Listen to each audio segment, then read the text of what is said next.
Welcome to Christian Financial Perspectives, where you're invited to gain insight, wisdom, and knowledge about how Christians integrate their faith, life, and finances with a biblical worldview. Here's your host, Christian investment advisor, financial planner, and coach, Bob Barber. Welcome to another episode of Christian Financial Perspectives. When this episode airs, it should be right around Christmas time, so we thought it would be a good time to share some giving strategies. Now, these are not necessarily giving strategies that have to be used at the end of the year, but that's usually a good time. So, Bob, why don't you introduce our topic? So what I'm going to be doing today, Shawn, is I'm going to be giving a workshop that I have given many times in a lot of churches. So I know this material very well. I developed this program, and we call it the 10-4-4 Giving Strategies. And it's all about planned giving. So today we're going to share 10 planned giving strategies, 4 planned giving time periods, and 4 planned giving tools. And that's why I call it 10-4-4. And I just thought right around Christmas time, it's always good to talk about giving because that's what Christmas is. Yeah, amen. All right, so we're going to get right into this. This is a long presentation, but I'm going to try to do all this in 20, 25 minutes max. And this is something that you might want to tell your church about. If you'd like us to come present this in your church, then we certainly can. And we get a lot more in detail when we do a live presentation. But we're going to do a PowerPoint today so you can see this as we go through it. And this is the actual PowerPoint presentation that we give. So the first planned giving strategy is your estate plan. Such a simple thing. And this is where you take your estate plan and you include your church, your favorite charities, a family giving fund, we'll explain that in a little bit, in your will or trust as one of the heirs and beneficiaries. Pretty straightforward. It is, very much so. The second one is, go ahead, Shawn, we'll let you there. Number 2 is based on retirement plan assets. So including your favorite charity or charities or family giving fund as one of your primary or contingent beneficiaries. So some examples of this would include any IRAs, 401ks, 403bs, TSP thrift savings plan, or annuities. And Shawn, I see this is one of the most efficient ways to give to a ministry or a church because you're taking money that would normally be taxed that would go to your children and they'll have to pay tax all on it, and you're giving it to a ministry that's a 501c3, so they won't have to pay tax. Now, Bob, what's this chart that we have shown on screen? What are these numbers actually giving us an indication of? This gives us an indication of how much is in the different plans. Gotcha. In the billions and billions of dollars. Okay. Cool. All right. The third giving strategy is highly appreciated stocks. Might be a little low this year. Right. But the bull markets will come back, and last year would have been a great time. So that's where you take the stocks, and instead of giving cash from your bank account to a charity, you donate appreciated stock, and then you don't have to pay the capital gain tax on that. Yeah, makes a lot of sense. So instead of selling it and then giving them the cash, you just donate the stocks directly. That's correct. Yeah, and we can help you do that, and that's one of the services that we do for free of charge here at Christian Financial Advisors. All right. Number four involves real estate. So whether that's land, such as residential, commercial, farm and ranch, maybe a house or houses, condos, apartments, office buildings, but no timeshares. Timeshares are way, way too complicated. Yeah. We've had actually people say, well, can I dump my timeshare over in it? No, you can't. It's too complicated. But we have run across people over the years.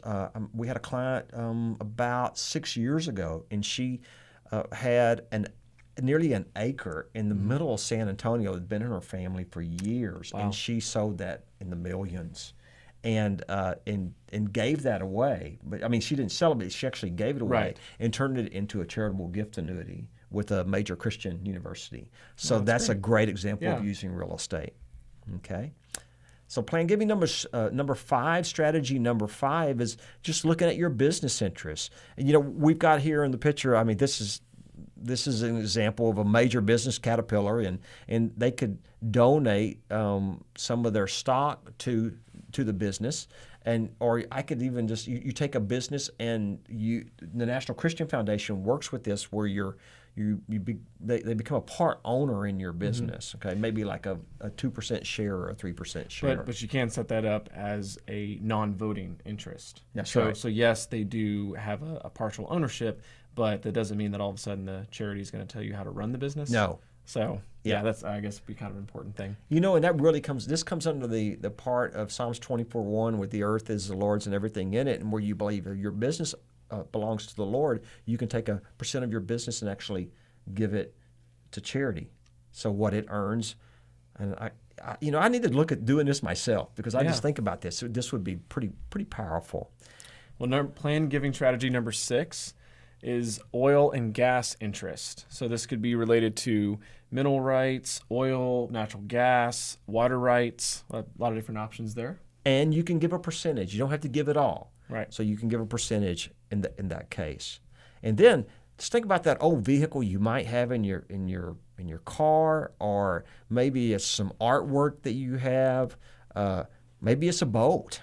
And I've heard you'll hear their advertisements, cars for kids. Right. So that's an example of where you donate an old car, you donate an old boat that you have, or it doesn't have to be old, it could be new as well. And that can be turned actually into a gift to charity. So planned giving strategy number 8, we have precious metals and stones. So gold, silver, diamonds, emeralds, really just any kind of valuable jewelry. And remember that gold and silver do not carry near the tax advantages that other investments do. And so this is a very viable, great thing to do by giving that to a charity. And you'll get the tax deduction, though, for the value that the gold Correct. is. Yeah, okay. for the value. And all these, you get the tax deduction for the value that it is. Yeah. All right. And then again, we just mentioned this earlier, like your IRAs, your 401ks. Not only that, but any life insurance policies you have, there's always a part that's the main primary beneficiary, and there's contingent, and you have a percentage, and you could make a life insurance policy a percentage beneficiary of your life insurance policy. Okay. And then the 10th giving strategy that we believe in is, if you're selling a major asset like a piece of property, is actually give before selling. And I have an example here of a $300,000 asset that's been fully depreciated. In the first example, we have where you would sell the property, okay, and then you take $30,000 and you give that as a cash gift. The net after tax capital gain is going to be $195,000 in this case, okay, after you pay all the capital gains that are due on the $300,000. And you gave the gift. Okay, that's correct. Okay. But if you took that piece of property and you gave a portion of that asset before it was sold, now you can increase that gift to $40,000. Gotcha. So you've gone from a 10% giving to, what is that? Near 14, about 14, 13.5 to 14% of the gift. So you've increased the gift size, and you haven't hurt yourself at all. Right. You still get the same net after the capital gains tax and giving the gift, but the benefit in this case is the receiving charity ended up getting a larger amount. And we also use vehicles like a charitable gift annuity and charitable remainder trust, and I'm going to explain how that works later. Okay. So now we're going to get into the 4 planned giving time periods. Remember, this is the 10-4-4. So we just went over the 10 types of strategies. Now we're going to cover the planned giving time periods, and those are 1, give now; 2, give later; 3, give asset now but keep the income; and number 4, keep the asset but give the income. Okay, so these are things that you can give now. We mentioned some of these earlier, things like stocks, real estate, collectibles, business interests, precious metals, miscellaneous valuable goods, and oil and gas interests. Or you could give later. You could do the same thing, like your estate plan is where you're giving later. You're beneficiary of your IRAs, annuities, beneficiary of life insurance policies, or even a donor-advised giving fund. And number 3, the give now but keep the income for your lifetime. So the 2 very popular options for those: charitable gift annuity, as well as charitable remainder trust. and we're going to get into how that works here in just a second. All right. Stay tuned. And the fourth one is to keep the asset but give the income, and this is where you can create a passive income for yourself, rental income, dividends, oil and gas revenues, and business income. So the tools that we use for this are the donor advised giving fund, the charitable gift annuity, the charitable remainder trust, and the charitable lead trust. So let's get into how these work. Okay. So the giving tool number 1, this is the donor advised fund, as well as the family giving fund. Yeah, it's the same thing. It's just what a lot of people call it. Okay. So the first thing, similar to a family foundation, but without the headaches. You receive an immediate tax deduction of up to 50% of your adjusted gross income. Recommend grants to your church and favorite ministries at any time in the future in any amount. That's right. And they're advantageous in a year of high income for tax purposes. So we've used this in cases where somebody maybe gets a big bonus and their income's way up this year, but it's not going to be next year. So they could use the donor advised fund and actually do pre-giving. And this is where you can take stocks and give it to the donor advised fund. All these things that we've mentioned, you can give it to the donor advised fund, get the tax deduction for it.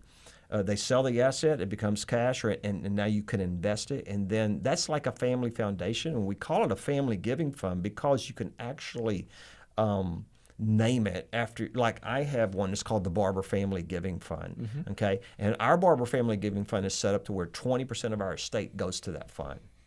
Okay. And then we name the charities that we love. Obviously would support, the charities of your choice. Exactly. So. You got it. So then there's the charitable gift annuity. This is very favorable for someone that says, I have the asset, but I need that asset for income. Right. Okay. So they can give the asset, and that gift now is going to give back a guaranteed income for life, but it's considered a gift. And then it turns into a lifetime annuity. So actually, because it's a gift, you get a tax deduction, okay? And it's tax advantage income. So here's an example. We got Betty Smith or John Doe, age 75, all right? They donate $100,000 to a charitable gift annuity. Okay. In return, they're going to receive 5.8% for their life. Or that's or in this case, $5,800 tax advantaged annual payout for life. And when we say tax advantage, for the first few years, they won't have to pay any tax on that. Okay, and so you think about this: are you getting that at your bank? Are you getting nearly 6% today? The answer, of course, is no, not right now, not yet. If you got a mortgage recently, you're probably paying at least that much or more. Exactly. Yep. So here, in this case, you're getting a $44,000 charitable tax deduction. Okay, but that also generates a $24,270 immediate gift for, in this case, Betty Smith's church or her favorite ministry. Yeah, so isn't that neat? Yeah. And you can take that tax deduction. So you got the $5,800 coming at you each. For the first.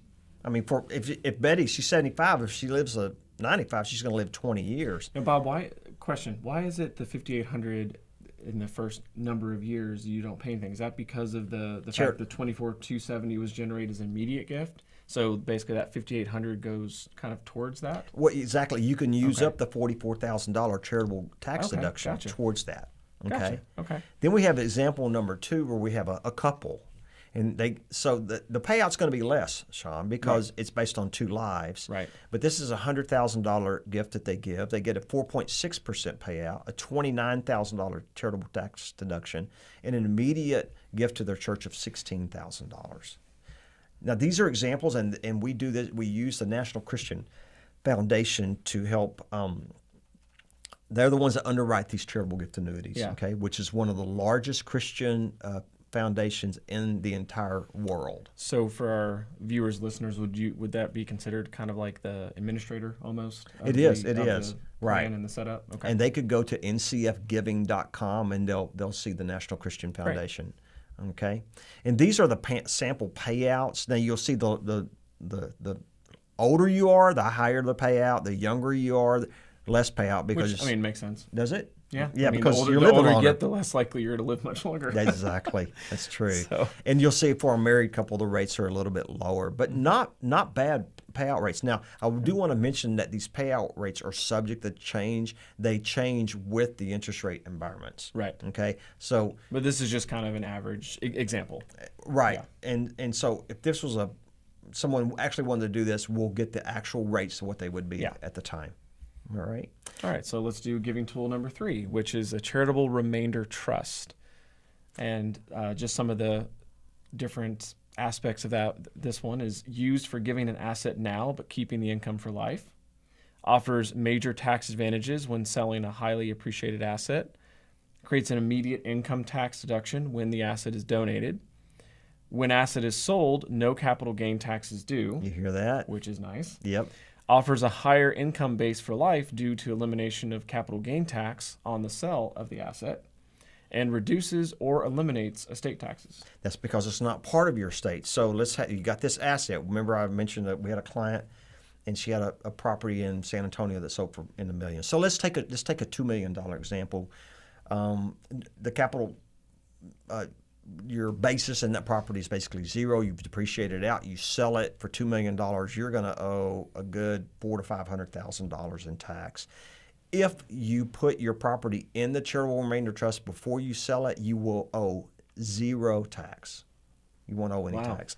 And you'll receive a tax deduction. Now remember, you've given your property to the charitable remainder trust, but you'll receive income. So now all that $2 million, instead of income being on $1.5 million or $1.4 million after tax, you're actually going to have a higher income. Nice. Because now you've got that, what would have gone to tax is now going to go towards income. And that income can not only be on, like, let's take myself as an example, not only my life, it could be on my children's lives as well. So they can receive income from that. But see what it said, charitable remainder? By the second generation, the remainder will go into a charity, and here you use your giving fund. So now you've created an endowment in your family name. That's cool. Pretty neat. Yeah. Pretty amazing giving tool. And the giving tool number 4 is what we refer to as a charitable lead trust. I'm going to let you read that off, and then I'll Okay. explain what this means. Sounds good. So, charitable lead trust for keeping an asset, but giving the income for a set number of years. So instead of for life, donor receives a charitable income tax deduction in the year the trust is created. And good for donors who desire to make a multi-year charitable pledge and accelerate the charitable deduction. So what you're doing here is take like I own a house, and it's completely owned, and I'm getting rent from it. Well, what I can do is I can give that asset to a charitable lead trust and keep that income for a set number of years, and then it can revert to the trust. Or I can receive it back. I can actually give the asset and get the asset back.